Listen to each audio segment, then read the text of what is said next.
Today, we are happy to have with us Professor M. Venkateshwarlu, Honorable Registrar, as the chief guest for the inauguration. He has been instrumental in organizing this workshop, and we in the English department are greatly indebted to his kind support because he has never turned down our proposals. And I think he has a special concern for our department. So we are happy to have you on this occasion, and I extend a very warm welcome to our Honorable Registrar. I request Professor Sampath Kumar to give bouquet to Honorable Registrar.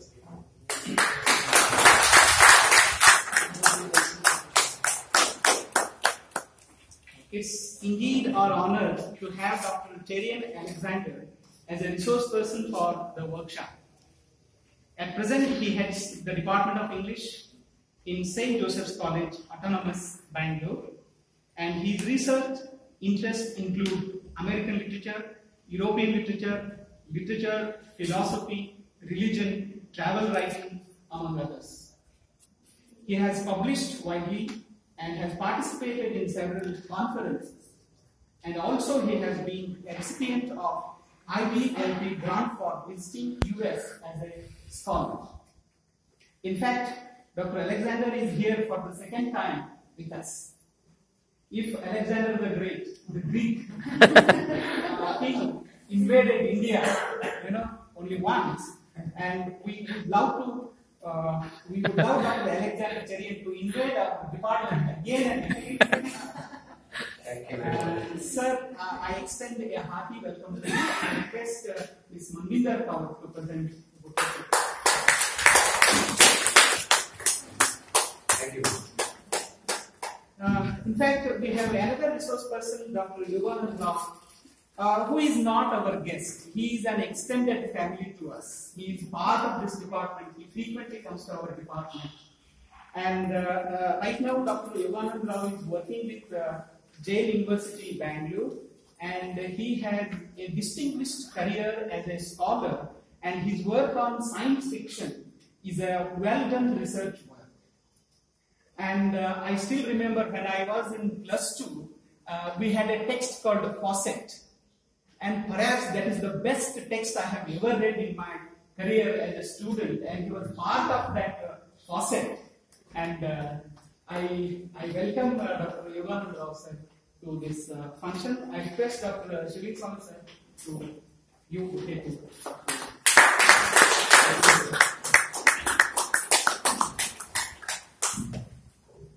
Friends, there are two kinds of feast for you. One is the intellectual feast, and the other is Thai Hodige feast. Our honorable chairman, Professor Shivik Swami, is responsible for both the feasts. He has been very sweet, but you have to eat only Thai Hodige, not ghee. So, from conceptualizing this workshop to ordering the caterer the items for your lunch, he has worked hard, and you have to thank him not only for selecting good resource persons, but also ordering Thai Hodige and good menu for. I still remember in my message, elaborate this thing. That is the attitude he brings to the work, and I extend a warm welcome to Dr. Shivik Swami. So, resource person and caterer both are probably proportional. Yeah. So, only the thought to you. Hey, thank you. I also extend our colleagues, JP sir, who is not the part of this research student community, yet out of interest he has come from Christian Union College. So I also extend a warm welcome to JP sir. And welcome to my colleague, the couple. This afternoon's another resource person, and he is actually he's not a resource person. He is our son-in-law. Yeah, and we are not responsible for that. He has made arrangement on it. So I also extend a warm welcome to Mr. Bhupesh Kumar, and also Professor Kumar, and must say on this occasion, if at all I walk on this campus and feel the pulse of research is when I have a conversation with Professor Tumkur. He has published research articles in esteemed journals like Emerald and other sage. And he is rated number 3 in India in the field of the library science. We are very happy to say it. And also, we are very happy to have our librarian, Dr. Venkat. He has been very kind enough to give us resources. Every time he meets us, he asks one thing. Sir, Jestor ಬಗ್ಗೆ ಹೇಳಿ ನಿಮ್ಮ ಹುಡುಗರಿಗೆ Jestor ಬಗ್ಗೆ ಹೇಳಿ. His contribution is, we can't forget your contribution. So we welcome you warmly to us. And last but not least, I extend a warm welcome to all the research scholars of the department and also research scholars who have come from different places and different colleges and universities. And a few words about the workshop. You see, there is a context for this workshop or for any workshop that takes place on the university campus. I must explain a couple of points about the context of research. First of all, why do we organize these academic events? And we all know that NAC comes next year or next year. Some agencies, the departments have to spend their amount and the university is accountable for that. That is why generally we organize academic events. And why do participants come to workshop? They have to get degree, they have to get certificate. More than that, they are afraid of their research guides and teaching them. And the professors as well. This is the point. But in our department, we mean business. We are beyond NAC and we are beyond degrees and certificates. We expect the meaningful participation of you all. That is one context. And the second context is, if you look at the profile of India, in terms of research, it is very poor and it is very pathetic. Dr. Tumkur gave me one report from Nature. The study reveals that we have many big things to talk about. But actually the research profile, both the human sciences and the natural sciences, it is very, very poor. So in that context, these small events make a lot of difference. We are nowhere compared to JNU and Hyderabad and other universities. In fact, Bangalore University and Mysore University, we are just like a college, But we want to make a big difference with this small department to the big narrative called research in India. Ramchandra Guha wrote in 2002 in EPW the declining thesis. The loss of liberal thought in India. If you closely look at Professor Terian and our Honorable Registrar, they might have felt it because they belong to a different generation. In the post-independence era, there was a huge, proliferation of scholarship in India. After 90s and 2000, there is a complete decline, and we all need to take it very seriously. It is critically important to engage with such decline. Apart from Ram Guha, there are many scholars who have written about the decline of scholarship in India.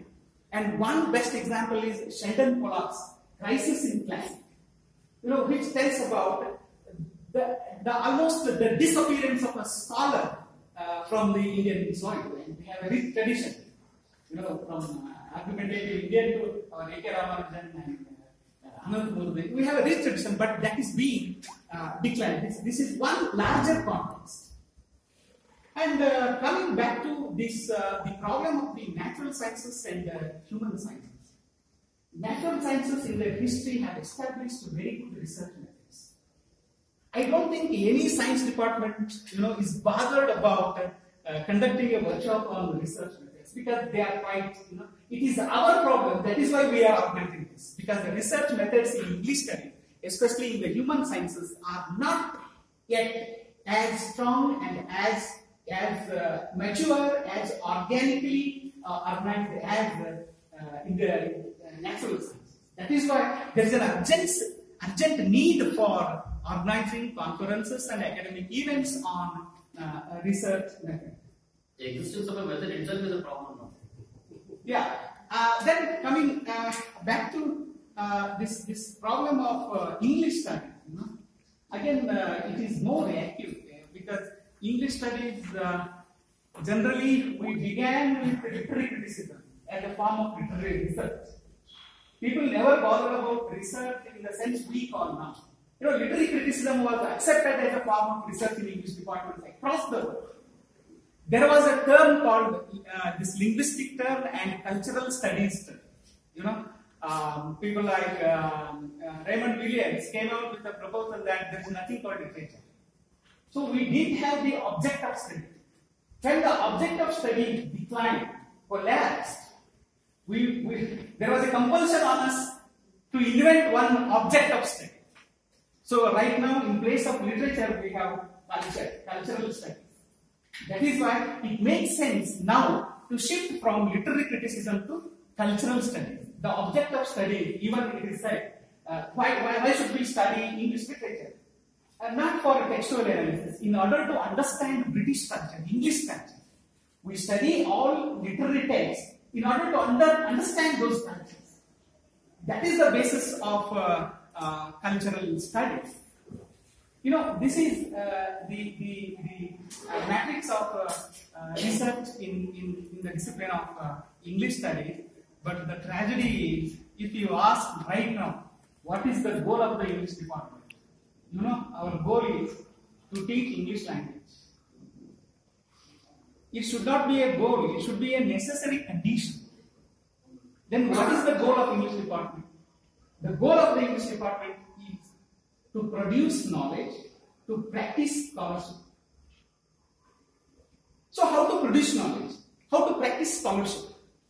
Only through methods we can produce knowledge, only through methods we can practice scholarship. That is why we should care for research methods.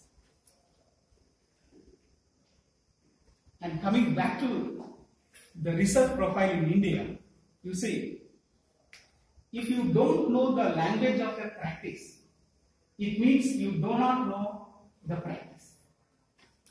How do you make out that I know cricket? I have to use certain vocabulary. Terminology. We need language. That's also because in India these subjects have become very specialized. When any subject becomes very Yes, specialized, we develop our vocabulary of its own. The point is we lack language. Means if we don't know how to talk about our approach to research, it means we don't know research. One example, when I was a research student at Karnataka University, the NAT fair team visited, and we all research scholars were one day before, we were asked to give a good feedback before the NAT peer team. Then the NAT peer team came and we were in the library. One of the resource persons, that peer team member, she was a lady from the discipline of economics.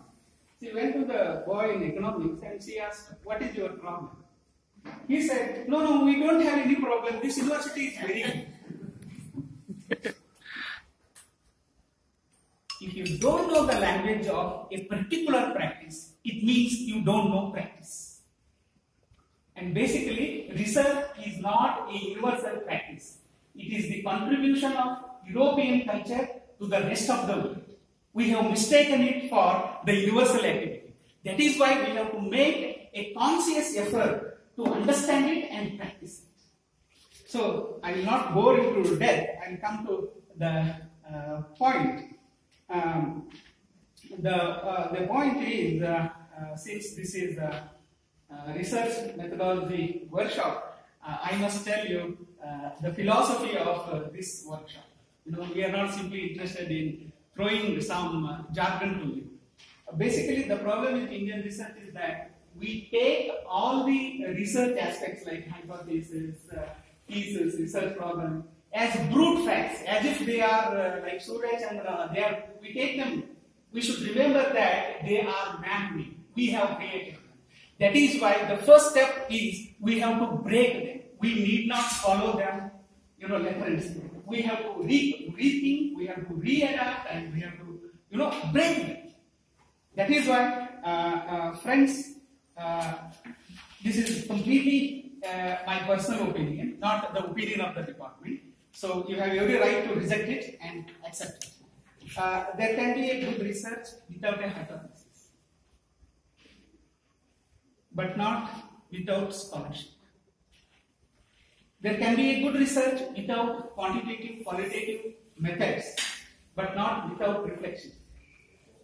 There can be a good research without a review of literature, but not without a systematic thinking. There can be a good research without your thesis being not more than 200 pages, and without some particular font size and the bureaucracy of MA, but not without coherent, cohesive paragraphs. Writing is a serious problem for our research, which we have not recognized. There cannot be a research without the mode of inquiry and without examination of accepted opinions and beliefs. Therefore, two good methods of research in the humanities are raising questions and examining the received opinions and beliefs. The rest is rugby. I again don't want to bore you to death further with this short concept note. Now I request our honorable registrars to address the gathering. Before that, I also extend a warm welcome to my distinguished colleague, Mr. Kiran, who is also an active researcher now. And now I request our honorable registrar.